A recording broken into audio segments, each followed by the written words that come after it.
Hi viewers, main వీడియోలోకి వెళ్ళే ముందు మీకు ఒక చిన్న ఇంపార్టెంట్ ఇది ముందు చెప్పి ఆ తర్వాత మెయిన్ దానిలోకి నాతో పెట్టుకోవద్దు, బట్టలు ఓడదీయిస్తా.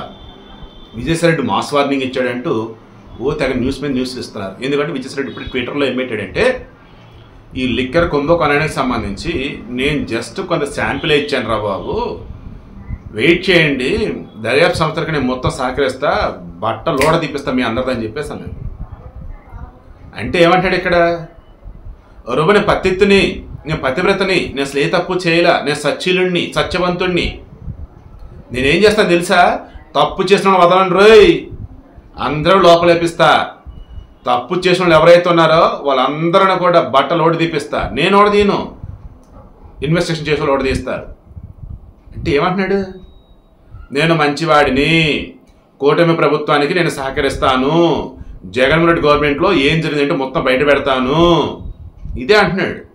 అంటే అప్రూవర్గా మారాను. ఆ అప్రూవర్ ఎటువంటి అప్రూవర్ అంట, చాలా నిఖార్సుగా, నిజాయితీగా, పద్ధతిగా ఉన్నటువంటి వ్యక్తి అంటున్నాడు. విజయసాయిరెడ్డి గురించి ఏమాత్రం అవగాహన ఉన్నటువంటి వాళ్ళైనా పిల్లోడితో సహా ఈ మనిషి మారాడు, ఇక నుంచి గొప్పగా ఉంటాడు అనుకుంటాడు, మీరు చెప్పండి.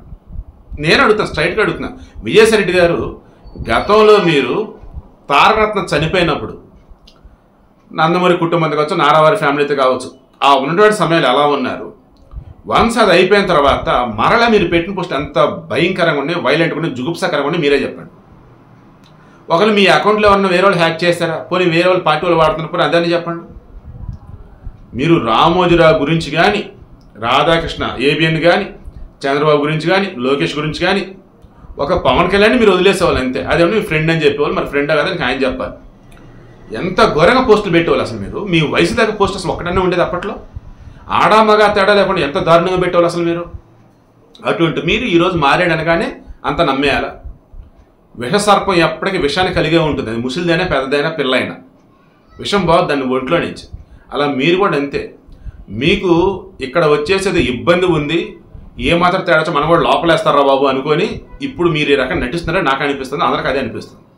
అసలు పాయింట్ ఏంటి, ఇప్పుడు రాజశేఖర రెడ్డి కసిరెడ్డి, కసిరెడ్డి, రాజేష్ అనే పేరుతో మనోడు ఏకంగా విదేశాలు వెళ్ళడానికి ట్రై చేశాడు. పోలీసు యొక్క పక్కా ప్లాన్ అడ్డంగా దొరికేశాడు. ముందు కూటమి గవర్నమెంట్ వచ్చాక పిత్త పిరకలు లాంటి వాళ్ళు ఎవరైతే ఉన్నారో, బోరుగడ్డ అనిలు, ఆ తర్వాత నందిగాం సురేష్, ఇటువంటి వాళ్ళని అరెస్ట్ చేశారు. ఎందుకు ఏంటంటే ఆల్రెడీ కూటమి ప్రభుత్వం దగ్గర, లోకేష్ దగ్గర రెడ్ బుక్లో మొత్తం డేటా ఉంది. 2019 నుంచి 2024 మధ్య ఎవరెవరు ఎంత దారుణంగా ప్రవర్తించారు, ఎక్కడెక్కడ ఎవరెవరు అవినీతికి పడిపోయారు, ఎక్కడెక్కడ ఎవరైనా చంపారు, అక్కడ సంస్థలు మొత్తం ఉన్నాయి. అయితే ఎట్ ఏ టైం చేయకూడదు. ఆల్రెడీ టీడీపీ వాళ్ళు కానీ, జనసేన వాళ్ళు కానీ ఆవురవరం అంటా ఉన్నారు. ఏ రకంగా? సంతోషకరమైన వార్తను చెప్పుకోవడానికి. ఎటువంటి సంతోషకరమైన వార్త? ఆనాడు జగన్మోహన్ రెడ్డి పరిపాలనలో ఎంత దారుణంగా అయితే చెలరగిన బ్యాచ్ ఉన్నా వాళ్ళందరూ లోపలేయాలని. At a time అయిద్దా? అవ్వదు. అప్పుడు ఏం చేయాలి? Slow and steady wins the race అని నెమ్మదిగా చంద్రబాబు స్ట్రాటజీ ఎలా ఉంటుంది అంటే గతంలో కూడా చెప్పారు. ఒకేసారి అకస్మాత్తుగా ఏమి చేయడు, స్లోగా పాస్టర్ ప్రవీణ్ విషయమే తీసుకోండి. అతనిది ప్రమాదం అని చెప్పి అందరికీ తెలుసు, ఎక్సెప్ట్ హడావుడి చేస్తే కొంతమంది దొంగ పాస్టర్లకి, కొంతమంది ముసుగున్నటువంటి పేటీఎం బ్యాచ్ తప్ప. సో వారు ఏం చేస్తారు, రెచ్చగొడుతూనే ఉన్నారు. అప్పుడు ఏం చేయాలి? అసలు ఈ పాస్టర్ ప్రవీణ్ ఎక్కడ బయలుదేరాడు, ఎక్కడికి వెళ్తున్నాడు, మధ్యలో ఏం జరిగింది ఏంటి, దఫాలుగా, ఒకే రోజు కాదు దఫాలుగా వీడియో ఫుటేజ్ ఇచ్చుకుంటా వచ్చున్నారు. చివరికి ఇంకా అందరు క్లారిటీ వచ్చింది ఇది యాక్సిడెంట్ అని. మళ్ళీ చెప్తున్నా, ఎవరో ఒకరిద్దరు ఇప్పటికీ ఒప్పుకోవట్లేదు, వాళ్ళు వదిలేద్దాం. బట్ ఈ మధ్యలో కొంతమంది వచ్చేసి ప్రమాదం కాదు ఇది హత్య అంటున్న వాళ్ళు ఉన్నారే, వారిని సైలెంట్ చేయాలంటే అలాగే ఈ ఫుటేజ్ మొత్తం వాళ్ళకి అర్థం కాదు, అలా అర్థమయ్యేలా చేసి అప్పుడు చెప్పారు. దాన్ని ఇంకా అంతా సైలెంట్ అయిపోయారు.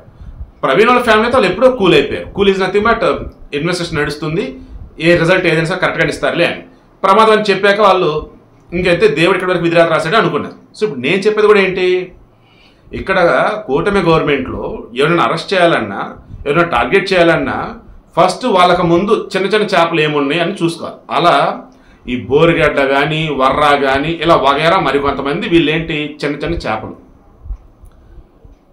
పిత్త పెరగలేదు అంటారు కదా, పెద్ద చేపలు. Vallabhaneni Vamsi, next PS Anjaneyulu, next ఈ మధ్యలో ఇంకో క్యాండిడేట్ గెట్ క్యాండిడేట్ అరెస్ట్ అబ్బా. శ్రీ రాజ్ కసిరెడ్డి, వీళ్ళేంటి పెద్ద చేపలు. వీళ్ళ ద్వారా ఏమైంది, సొరచేప తిమింగలానికి సంబంధించిన రూట్స్ మొత్తం దొరుకుతాయి. సొరచేప ఎవరు, మిథున్ రెడ్డి, అవినాష్ రెడ్డి, పెద్దిరెడ్డి, ఇంకెవరెవరు ఉన్నారు మీరే లిస్ట్ తీయండి, కొడాలి నాని, రోజా, వీళ్ళు ఎవరో సార్ సొరచేపల కింద. రాను రోజుల్లో వచ్చే రిజల్ట్ని బట్టి దొరికే ఆధారాలను బట్టి మనం మాట్లాడుకుందాం. తిమింగలం, తాడేపల్లి ప్యాలెస్, ఒకే ఒకళ్ళు అంతే, తిమింగలం ఒకళ్ళే ఇక్కడ. ఐఎమ్ షూర్ జగన్కి అయితే జైల్లో చెప్పకూడికైతే మొత్తం రెడీ అవుతుంది గ్రౌండ్ వర్క్ అంతా. ఎనీ టైం జగన్ అరెస్ట్ చేస్తారంటే ఎనీ టైం కాదు, slow and steady with the race అంతే. మళ్ళీ చెప్తున్నా, కూల్గా వన్ బై వన్ ఎవరెవరు ఈ మద్యం కేసులో ఉన్నారో. రాజ్ కసిరెడ్డి అనబడే వ్యక్తి కీలకమైన విజయసాయిరెడ్డి మొన్న చెప్పాడు, సిట్కి అదే చెప్పాడు.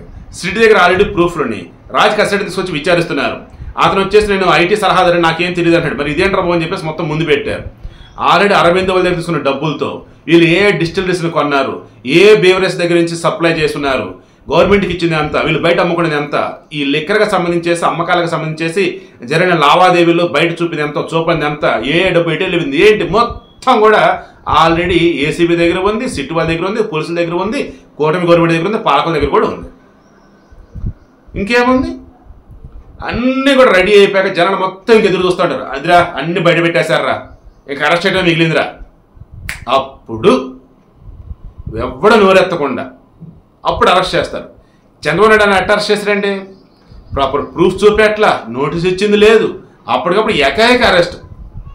అందుకే 52 రోజులు ఆయన జైల్లో ఉన్నా ఆయన వస్తుంటే రాజమండ్రి నుంచి ఉండవల్లి నివాసానికి వెళ్ళేంత ఆ దూరం వచ్చేసి హార్డ్లీ మహా అయితే 2 గంటలు 3 గంటలు వచ్చేయచ్చు. ఆయన కనీసం 9 గంటలు 10 గంటలు పెట్టింది ఆ మనిషి పాపం. ఏంటంటే గడుగునే జనాలు. ఆ రోజు అర్థమైపోయింది జగన్ ఘోరాతి ఘోరంగా ఓడిపోతున్నాడు రా అని. అది ఎంత ఘోరంగా అంటే నేను యాక్చువల్లీ సింగిల్ డిజిట్ అనుకున్నాను, బట్ డబుల్ డిజిట్ ఇచ్చారు, 11 ఇచ్చారు, 2 సీట్లు ఎక్కువ వచ్చాయి. 9 లోపు ఆగిపోయి ఉంటే నేను హ్యాపీగా ఫీల్ అయ్యేవాడిని. బట్ నేనైతే చాలా కరెక్ట్గా చెప్పున్నాను ఏమని, ఇప్పుడు టీడీపీ ఫస్ట్ ప్లేస్లో ఉంటుంది, సెకండ్ ప్లేస్లో జనసేన ఉంటుంది. అంటే ప్రతిపక్షానికి కావలసినటువంటి సీట్లు జనసేనకు వస్తాయి, అధికారానికి కావాల్సినటువంటి సీట్లు టీడీపీకి వస్తాయి. మరి వైసీపీ ఏంటి, ఖచ్చితంగా ప్రతిపక్ష హోదా కూడా లేకుండా ఉంటుందని చెప్పేసి నేను చెప్పాను. నాకు తెలిసి ఒక జర్నలిస్టుగా ఉన్నటువంటి వారిలో గంట పదంగా ఇదే మాట 2023, 24 ఆ 2 సంవత్సరాల్లో పదే చెప్పింది నేనే. నన్ను హడావుడి చేస్తూ బెదిరిస్తూ భయపెడుతూ హడావుడి చేద్దాం చూసారులే, కానీ నేను అన్నదాన్ని తప్పుంటే చూపండి, నేను అక్కడ తప్పుగా మాట్లాడితే చెప్పండి, నా ఒపీనియన్ నేను చెప్పా, ఇట్స్ మై అబ్జర్వేషన్, జరిగేది అదే కూడా చెప్పా, అదే జరిగింది. సో ఇప్పుడు నేను చెప్తుంది కూడా అదే. ఓవరాల్గా మొత్తం క్రాస్ చెక్ చేస్తున్నాను. 2024 ఎన్నికలలో గెలిచినప్పటి నుంచి కూటమి, చంద్రబాబు నాయుడు ముఖ్యమంత్రి అయినప్పటి నుంచి, డిప్యూటీ సీఎంగా పవన్ కళ్యాణ్ అయినప్పటి నుంచి, లోకేష్ రెడ్ బుక్ సంబంధించి ఏంటో చెప్తున్నప్పటి నుంచి క్రాస్ చెక్ చేస్తా పోతాడు. నాకు అర్థమవుతుంది ప్రతిదీ కూడా న్యాయస్థానాలలో ఎక్కడ కూడా కూటమి ప్రభుత్వం తప్పు లేదు, చట్టం తన పని తను చేసుకుపోయింది. పోలీసుల దగ్గర అన్ని ఆధారాలు పడి, ఏసీబీ దగ్గర ఆధారాలు పడి, స్పెషల్ ఇన్వెస్టిగేషన్ టీంలో వాళ్ళ దగ్గర ఆధారాలు పడి, ఓవరాల్గా ప్రతిదీ కూడా ప్రూఫ్ ఉంటేనే అవతలను అరెస్ట్ చేశారు, ప్రూఫ్ ఉంటేనే అదుపులోకి తీసుకున్నారు. అండ్ కోర్టు నుంచి కూడా పర్మిషన్స్ ఉన్నాయి కాబట్టి ఆ రకంగా పిలిచి విచారించారు. కొంతమంది ముందస్తు బెయిల్ తీసుకుంటున్నారు, కొంతమంది వచ్చేసేమో బాబు అరెస్ట్ చేద్దే బాబు అని చెప్పి హడావిడి చేస్తా పోతా ఉన్నారు. ఈవెన్ ఈ కసిరెడ్డి రాజశేఖర రెడ్డిది కూడా ఈ రోజు రేపు ఉన్నట్టుంది. మరలా ఆల్రెడీ ఒకసారి వేసుకున్నాడు ముందస్తు బెయిల్ అని, ఇవ్వమర్రా బాబు అని చెప్పారు. అయితే మా అబ్బాయిని ఇంట్లో విచారించాలని చెప్పేసి వాళ్ళ నాన్న ఎవరో పిటిషన్ వేస్తారు, దాని మీద విచారణ ఏదో చేస్తానన్నారు. డబ్బు ఉంటే చాలండి బాబు, యాడుండి ఏదైనా మ్యాన్స్ అనుకుంటా ఉన్నారు. బట్ చంద్రబాబు నాయుడు గవర్నమెంట్ అలా కాదు, పకడ్బందీగా పక్క స్ట్రాటజీతో ముందుకెళ్తాడు, దాంతో ఎవడో తప్పించుకోలేడు.